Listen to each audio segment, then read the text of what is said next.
nome é Paulo Meyer Nascimento, eu sou pesquisador do Instituto de Pesquisa Econômica Aplicada, o IPEA, um órgão federal que produz estudos e pesquisas com foco em políticas públicas. E hoje, aqui na 11ª reunião da Associação Brasileira de Avaliação Educacional, a ABAV, vou apresentar um artigo de minha autoria, cujo título é Avaliação dos Cursos de Graduação no Brasil, Considerações sobre os Sinais e seu Futuro. Bom, do que falaremos hoje, então? Falaremos do Sistema Nacional de Avaliação da Educação Superior, sinais. Algumas pessoas da audiência talvez não conheçam muito sobre sinais, então vamos falar um pouquinho o que é que ele abrange. Os sinais, embora no seu título fale em avaliação da educação superior, o foco dele é em avaliação dos cursos de graduação e das instituições que oferecem cursos de graduação. Os sinais não alcançam nem cursos sequenciais, que também são educação superior, nem os cursos de extensão, embora haja indicadores produzidos pelo INEP, sugeridos pelo INEP para avaliar extensão, essa parte ainda não foi de fato incorporada nos sinais. O que os sinais faz é avaliar cursos de graduação e as instituições de ensino que oferecem cursos de graduação. Também não alcança a pós-graduação. A pós-graduação é objeto da avaliação da CAPES e, mesmo assim, uma parte da pós-graduação. A pós-graduação é stricto sensu, que são os mestrados e doutorados. A CAPES não avalia a pós-graduação lato sensu, que inclui especializações, MBAs e até as residências em saúde. Isso não entra na avaliação da CAPES. Como também não entra a avaliação de pós-doutorado, que nem curso é, na verdade. Pós-doutorado é um estágio para quem tem doutorado. Agora, a avaliação da CAPES entra subsidiariamente nos sinais. A gente vai ver que tem um dos indicadores dos sinais e usa informações da avaliação da CAPES. Então, os sinais têm dois componentes, a avaliação interna e a avaliação externa. A avaliação interna é a autoavaliação das instituições de ensino, a avaliação que elas próprias fazem de si mesmas. E a avaliação externa, que é o que trata meu artigo, trata da avaliação externa. Tem 3 componentes. Um deles, a avaliação do desempenho discente, ou seja, desempenho de estudantes. Essa avaliação é feita por meio de uma prova chamada Exame Nacional de Desempenho de Estudantes, que é o ENAD, certo? E o objetivo não é avaliar os estudantes em si, tá? Não é dizer, aparecer lá no diploma de ninguém, qual foi a nota que foi na prova, ou se não poder tirar o diploma porque não foi bem, não tem nada disso. Ela é uma prova aplicada aos estudantes para poder ter informações sobre o curso. Então, ela gera informações que vão compor indicadores dos cursos e indicadores também da própria instituição. A avaliação externa tem a prova da ENAD, a partir dela vão sendo gerados indicadores para os cursos e para as instituições. E aí, essa citação aqui da Cláudia Grybowski, um artigo da Cláudia Grybowski, ela foi diretora do Instituto Nacional de Estudos e Pesquisas Educacionais de Teixeira, o INEP. Ela foi diretora do INEP durante alguns anos e era responsável pelos sinais. O INEP, ele aplica os instrumentos dos sinais. Então, ela narra dessa forma, tudo se inicia com a avaliação do estudante, por meio do ENAD, e os resultados dessa prova permitem calcular o cálculo dos insumos para compor um outro indicador, que é o conceito preliminar de curso, o CPC. Mas o CPC não é só a nota do ENAD, A gente vai ver daqui a pouco. Mas com a média do CPC, se realiza-se o cálculo do indicador de qualidade da instituição, que é o Índice Geral de Cursos, o IGC, e em seguida realizam-se avaliações in loco. Essas avaliações in loco são visitas técnicas, que são feitas, inicialmente a ideia era que fossem feitas a todos os cursos. Na prática, elas são feitas aos cursos que têm desempenho ruim, que têm CPC 1 e 2, que são as notas mais baixas. E, bom, cursos com CPC maior do que isso podem solicitar, se desejarem, a avaliação em loco, se acharem que podem melhorar o seu CPC. Mas as avaliações em loco acontecem obrigatoriamente apenas para os cursos que ficam com CPC 1 ou 2. Tá? E aí a Cláudia Grybowski argumenta que esse é um ciclo avaliativo que permite ao avaliador e ao avaliado traçarem rumos, metas, inovação na busca da qualidade. Mas o que de fato dizem esses indicadores? Bom, vamos ao alfabeto dos sinais. Primeiro é o conceito ENAD, que é o conceito que é feito a partir das notas mesmo da prova do ENAD. Ele pega essas notas e distribui, seguindo a distribuição normal, que é aquela curva de Gauss, distribui os cursos por conceitos de 1 a 5. 1 é o menor, 5 é o maior. Tá? Então, os conceitos 1 e 2 nessa distribuição, que depende da aplicação, ou seja, do ano em que aconteceu, é algo assim que vai... É difícil de saber, portanto, se o curso melhorou ou piorou em relação à aplicação anterior, ENAD. Mas, enfim, tem o conceito ENAD e o conceito preliminar de cursos, que é aí, além da nota do ENAD, agrega um monte de outras coisas, agrega uma medida de valor agregado, Bom, ele incorpora uma medida de valor agregado, que é o IDD, tá? E o IDD, grosso modo, ele olha quanto que é o desempenho de quem está saindo, né, que faz a prova do ENAD, em comparação com o desempenho de quem acabou de fazer o Enem. Tá? Nem sequer é a mesma pessoa olhar lá no Enem. Na verdade, o desempenho do Enem, o desempenho de quem está saindo no ENAD e qual foi digamos, o ganho que o curso propiciou, né, para o conjunto de estudantes. Né?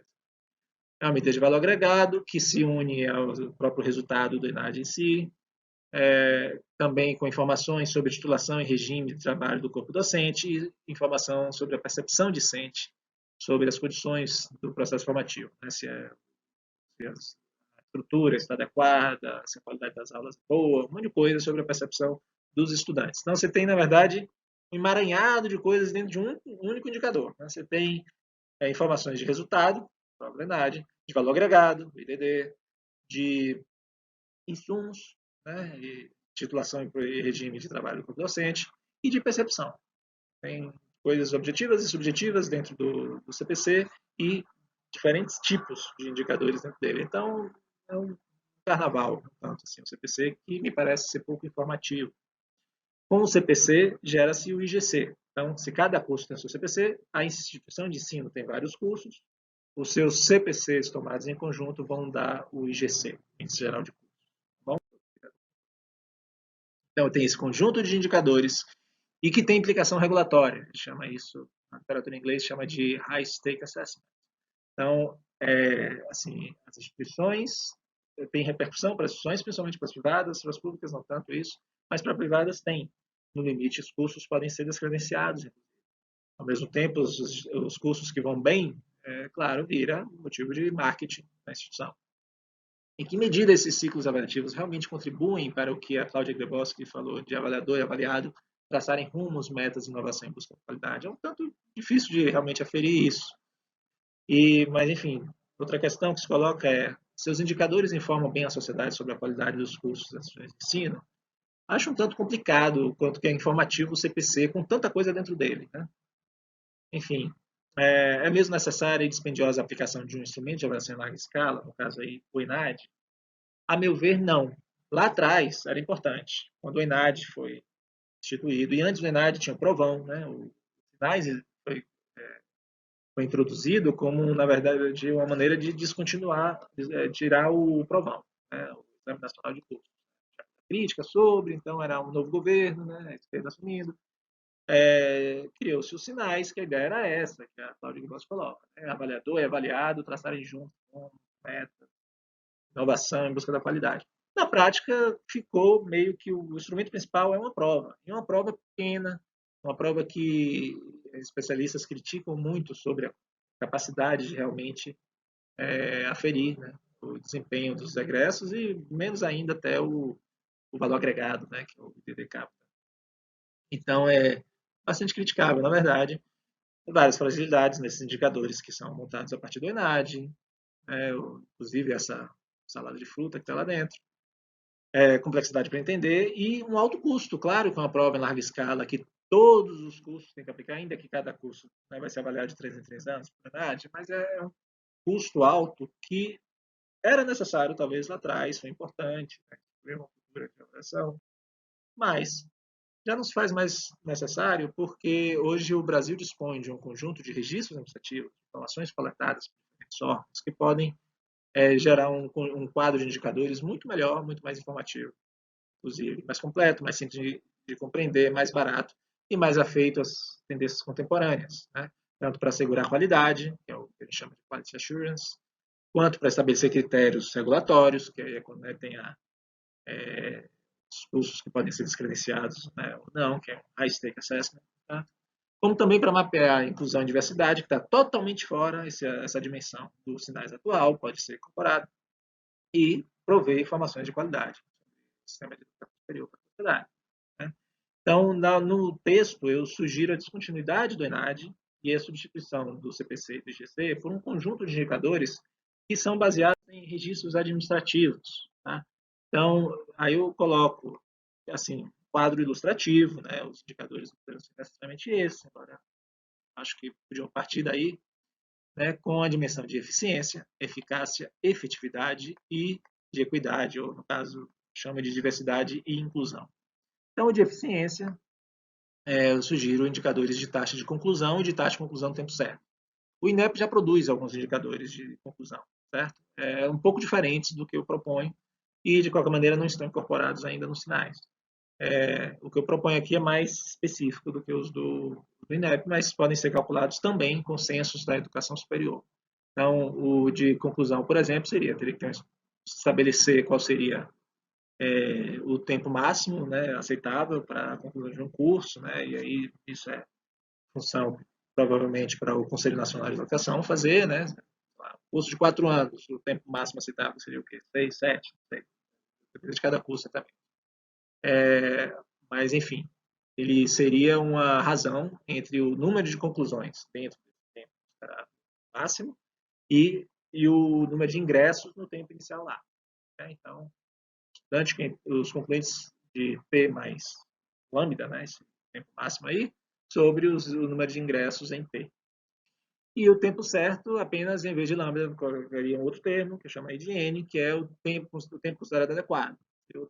Uma coisa é o tempo máximo, outra coisa é o tempo considerado adequado para a conclusão do curso. Né? Isso, claro, teria que ser regulamentado, mas são indicadores que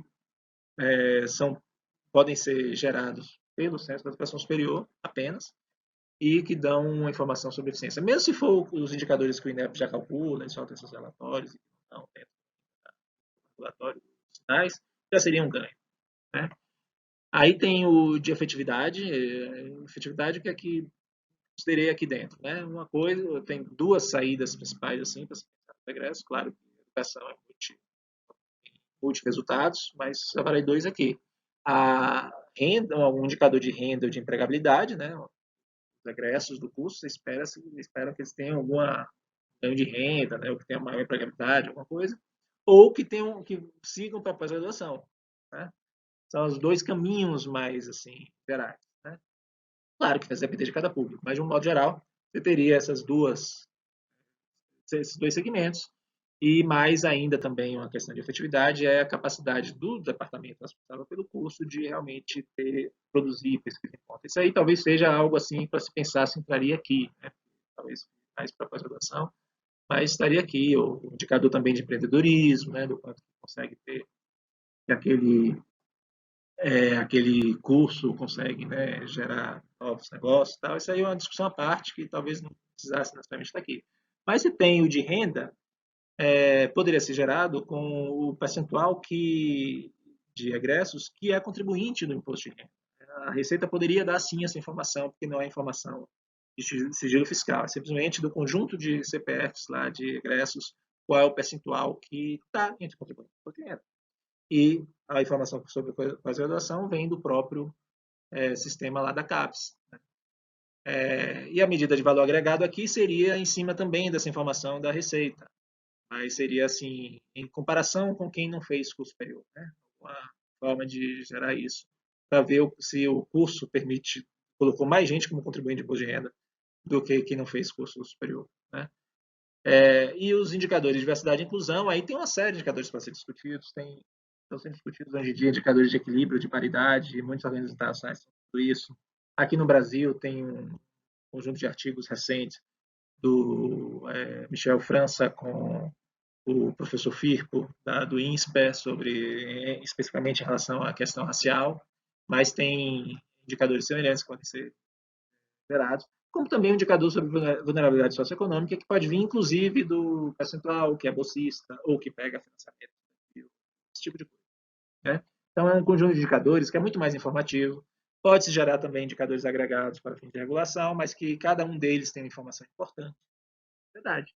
sem deixar de reconhecer que os sinais teve o seu valor histórico, mas que está na hora de reformar. É esse o ponto do artigo. Muito obrigado. Muito bom dia, muito boa tarde. É uma honra estar aqui no 11º encontro da BAV, reunião da BAV, e o 7º encontro do Contrabre. Meu nome é André Campos, eu sou técnico de planejamento e pesquisa do IPE, Instituto de Pesquisa Econômica Aplicada, e o estudo que a gente vai apresentar aqui foi desenvolvido em parceria com o professor Roberto de Benedetto, que é coordenador do programa de pós-graduação em Direito da Universidade Positivo, Grupo Cruzeiro do Sul, e também docente e pesquisador dessa universidade, tá bom? O que a gente vai estar focando aqui? Vamos estar focando basicamente numa tentativa de avaliação dos efeitos do ensino à distância em meio aí aos regressos dos cursos superiores de tecnologia no Brasil, tá bom? Deixa eu carregar uma pequena apresentação aqui, coisa muito rápida, e vamos lá. O título é Avaliação dos efeitos do ensino à distância nos cursos superiores de tecnologia, e a gente vai estar focando muito aqui no modo de avaliação que observa o mercado de trabalho. E, principalmente, dentro do mercado de trabalho, o salário, a remuneração oferida por quem passa pelos cursos superiores de tecnologia no Brasil. Tá bom? Vamos tentar avançar aqui rapidamente, tecer algumas rápidas palavras. Uma pequena sumário de introdução aqui, tem uma pequena introdução com o debate da literatura, como é que a literatura, ou parte da literatura, trata ensino à distância e ensino presencial em meio aos cursos de tecnologia, tá? Aos cursos superiores de tecnologia. A estratégia empírica que a gente adota, e já trazendo algumas observações, algumas evidências empíricas, a gente trabalha algumas informações sobre o perfil de quem opta pelo ensino à distância e de quem opta pelo ensino presencial. E na sequência, no ponto 4, já traz algumas evidências que uma tentativa de avaliação dos efeitos do ensino à distância na inserção laboral de quem passa pelos cursos superiores de tecnologia, né? E aí a gente está observando principalmente salários, ou seja, remuneração do trabalho, tanto no momento mais recente, ou seja, ao final da trajetória laboral dos egressos, dos discentes egressos, dos CSTs, quanto também toda a variação de salário que eles observaram entre o início e o final da sua trajetória. Ok? E, por último, temos algumas considerações muito rápidas ali ao final. Olha, o que a literatura traz, na verdade, né? Parte da literatura tem uma crítica muito forte aí ao ensino à distância, especialmente em meio aos cursos superiores de tecnologia. Por quê? 4 argumentos fundamentais. O primeiro é a possível redução do capital social de quem opta pelo ensino à distância, por conta do pouco contato que esse pessoal tem com os seus professores, os seus tutores, os seus colegas. Tudo isso promove uma espécie de redução do capital social disponível para esses alunos, que vai afetar a sua inserção posterior no mercado de trabalho, de acordo com essa literatura. Um segundo argumento, é a maior dificuldade que quem opta pelo ensino à distância passa a enfrentar, às vezes, para acessar equipamentos e serviços importantes. Serviços de secretaria, biblioteca, laboratórios, serviços de assistência social, alimentação, saúde, e assim por diante. Quem opta pelo ensino à distância passa a ter mais dificuldade de acesso a esses serviços, que às vezes são bastante importantes ao longo do percurso educacional, né, de todo esse grupo de discentes. O terceiro argumento que essa parcela da literatura aponta é que você tem uma espécie de redução da aderência entre o que é ensinado nos cursos à distância, que frequentemente tem um formato e um conteúdo um pouco mais padronizado, né, estandarizado, e as realidades, por exemplo, laborais desses discentes que vão sair e vão tentar entrar no mercado de trabalho do seu local, da sua região e por aí vai.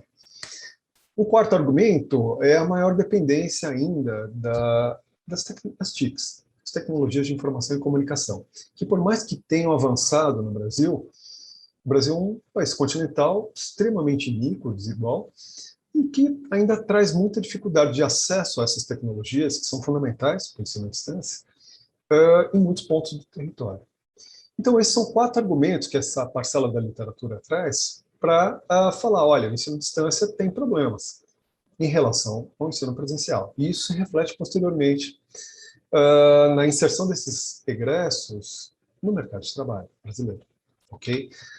A questão é, outra parte da literatura aponta o contrário, fala, olha, eu tenho 3 argumentos aqui que jogam a favor do ensino à distância, inclusive em meio aos cursos superiores de tecnologia.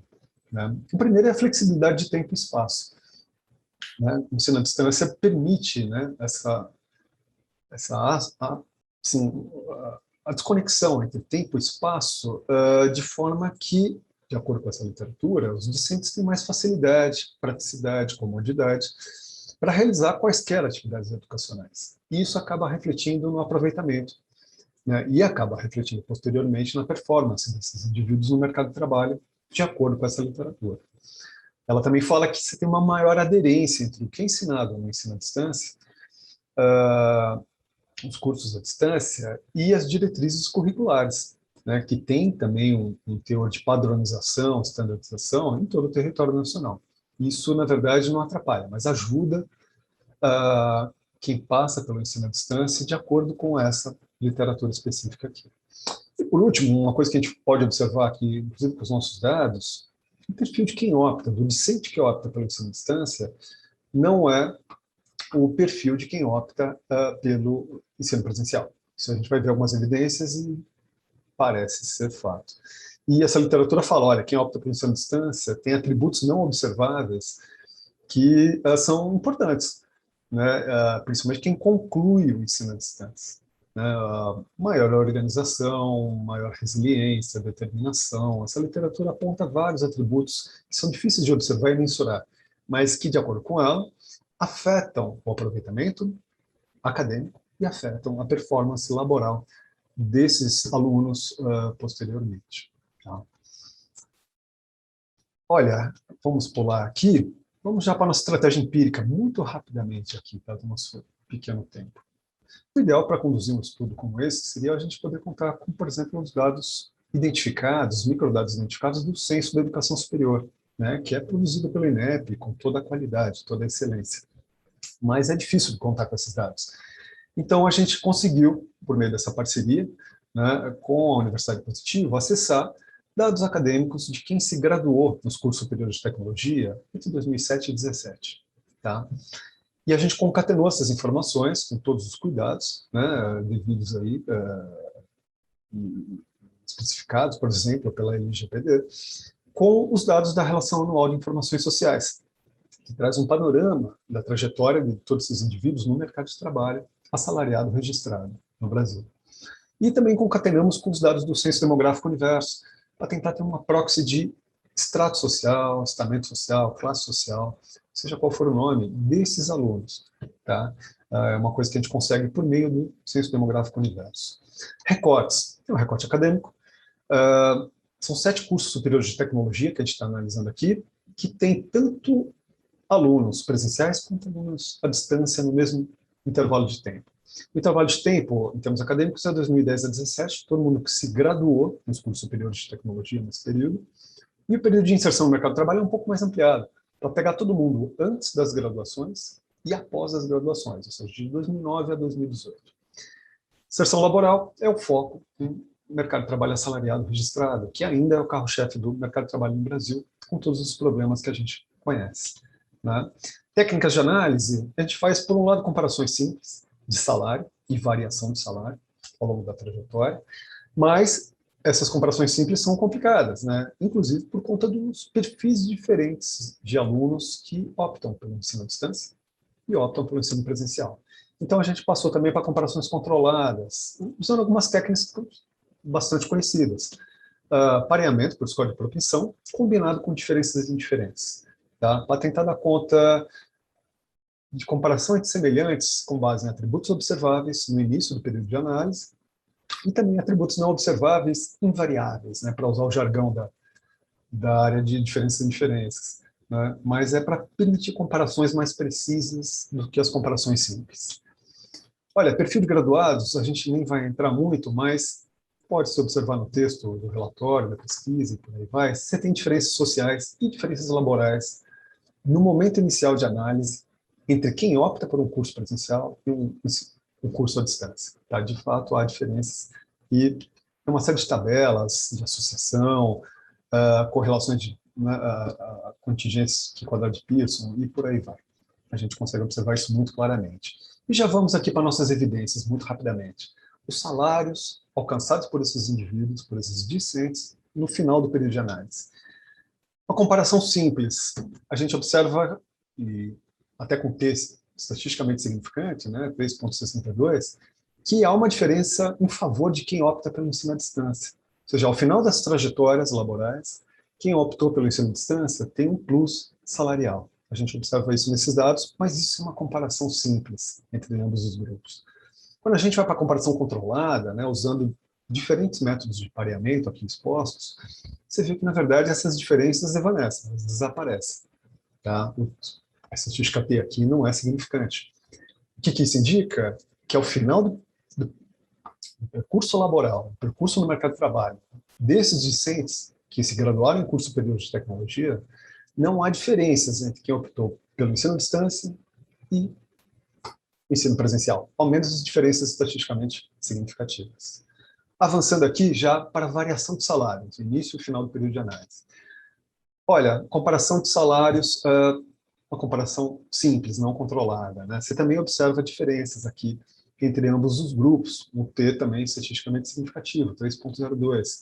A questão é, quando você vai para a comparação de fato controlada, por esses distintos métodos de pareamento, depois combinados com a diferença em diferenças, a variação do salário ao longo de toda a trajetória laboral desses discentes, ela não é estatisticamente significante. Ou seja, não há diferenças entre quem opta pelo ensino à distância e quem opta pelo ensino presencial dentro desse universo de graduados em curso superior de tecnologia. Considerações finais muito rápidas, comparações simples apontam um sentido, apontam até a existência de diferenças, mas as comparações controladas mostram que não há diferenças estatisticamente significativas, seja no salário ao final dos percursos laborais, seja na evolução do salário ao longo de todo o percurso laboral, para esses discentes de curso superior de tecnologia. Tá? Limitações desse estudo são várias.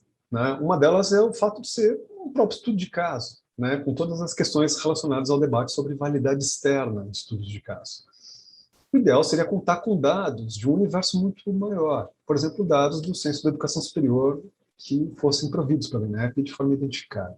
Mas isso é complicado, mas isso seria fundamental para avançar mais nesse debate, porque todas as evidências que estão mostrando aqui, são mostradas aqui, são evidências concernentes a curso superior de tecnologia, presenciais à distância, de uma universidade específica, né, com características específicas.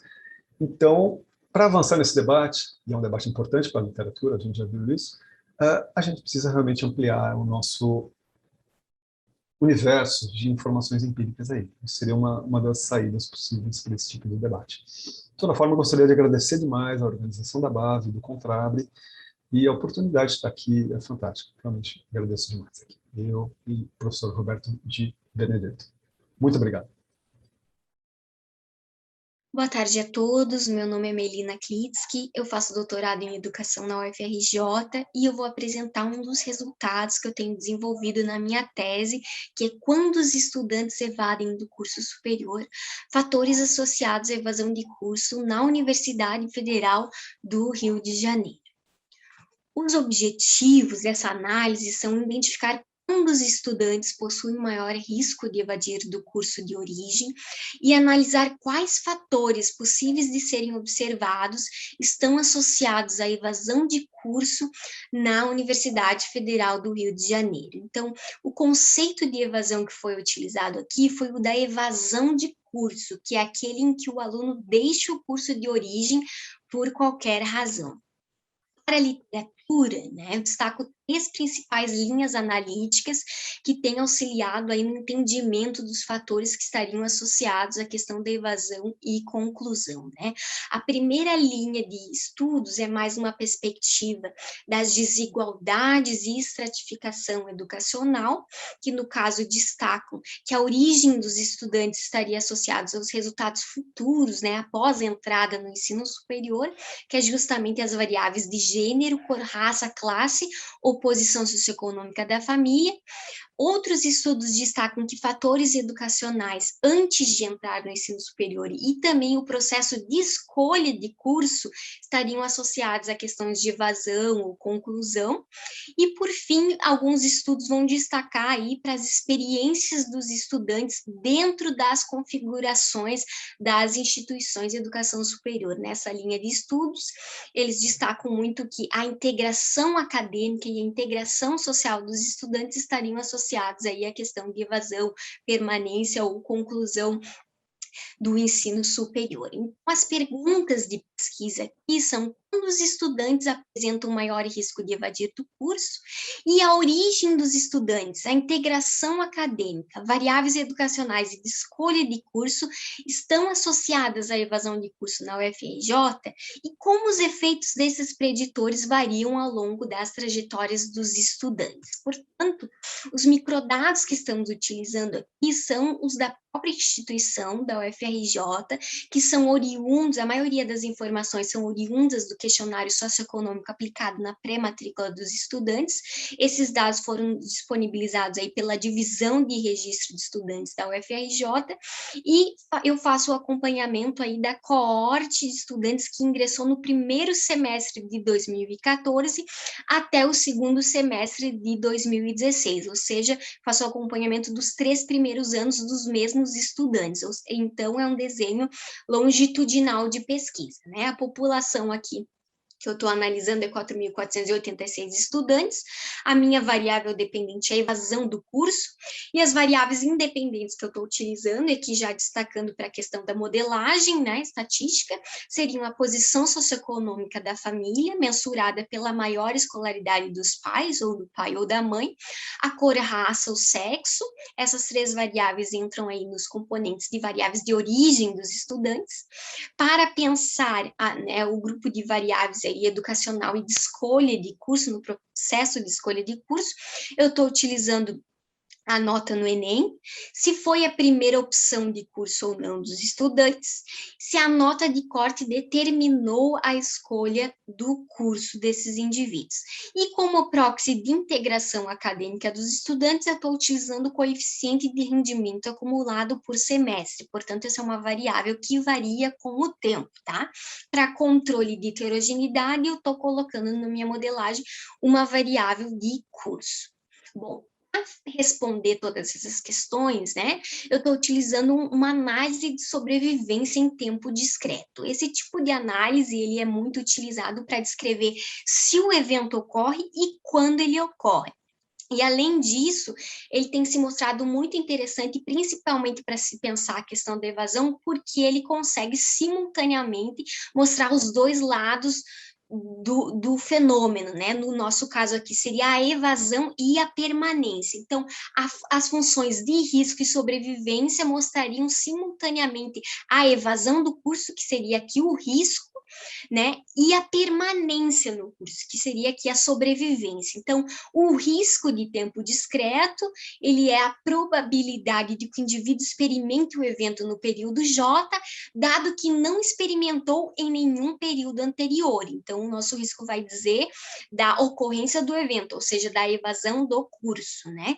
E a sobrevivência é definida como a probabilidade de que o indivíduo sobreviva aos períodos passados. Assim, ela acumula a ocorrência do evento, período por período, para avaliar a probabilidade de um indivíduo sobreviver, ou seja, não experimentar o evento. Então, aqui a sobrevivência vai falar da permanência no curso, tá?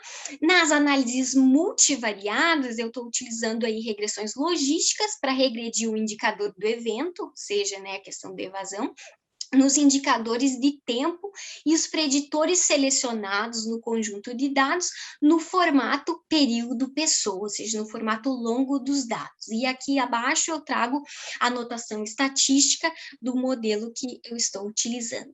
Como resultados, eu vou apenas destacar alguns resultados por conta do tempo de apresentação. Então, o primeiro resultado que eu destaco aqui é justamente a função de risco e a função de sobrevivência. O gráfico do risco vai nos mostrar os picos de risco, ou seja, os momentos mais arriscados para os estudantes saírem dos seus cursos de origem. Então, aqui nesse gráfico a gente tem que os picos de risco são no primeiro e segundo semestre, configurando o primeiro ano do estudante no curso, e depois há um pico de risco no quinto semestre. Então, esses seriam os momentos de maior risco, né, para os estudantes, que os estudantes saem dos seus cursos. E a função de sobrevivência, né, então, ali no final do acompanhamento dessa coorte, no sexto semestre, praticamente 68% dos estudantes permanecem nos seus cursos. Então, aí nós temos praticamente uma taxa de evasão de 32% dos estudantes que acabam saindo dos seus cursos, tá? Como resultado da modelagem, eu vou apresentar as variáveis que se mostraram associadas à evasão, né? E a primeira variável aqui seria se foi a primeira opção de curso do estudante ou não.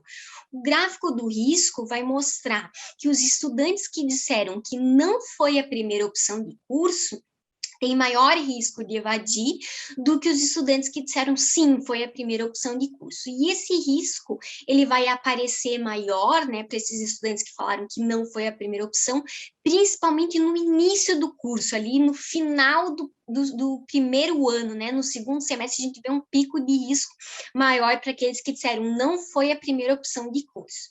Para a sobrevivência, então, nós vemos que quem acaba permanecendo mais nos cursos foram aqueles que disseram que os cursos, sim, foi a primeira opção.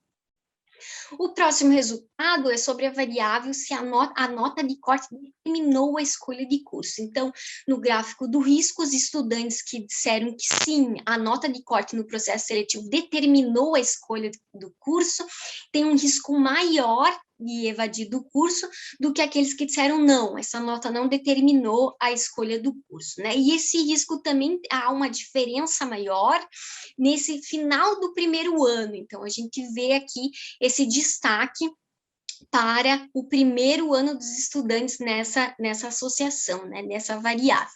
E para a sobrevivência, então, aqueles que acabam permanecendo mais nos cursos são os estudantes que falaram que não, a nota de corte não determinou a escolha de curso.